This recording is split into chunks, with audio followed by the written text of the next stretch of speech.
ओम नमः शिवाय महारुद्राय भवधवलेश्वराय नमो नमः। दीपं यदि परं ब्रह्म दीपं यदि जनार्दनः दीपहरति मे पापो पूजा दीप नमस्तुते। भवधवलेश्वर महाप्रभु संसार सुखी रखंतु। आज शुभ गुरुवार रे समस्त श्रद्धालु भक्त मानक आशीर्वाद करंतु। समस्त श्रद्धालु भक्त मानकर मनस्कामना पूर्ण करंतु। कर्म क्षेत्र उन्नति करंतु। ग्रहरिष्टमान खंडन करंतु। जगतर मंगल करंतु। विश्वर कल्याण करंतु। आपणकर नाम प्रकाश करंतु। सेवकर डाक श्रवण करंतु। समस्त गुआवसा भक्त मानकर मनस्कामना पूर्ण करंतु।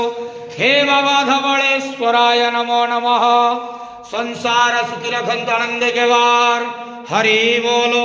आज शुभ गुरुवार रे समस्त श्रद्धालु भक्त मानक आशीर्वाद करंतु आनंद के वार। हरि बोलो।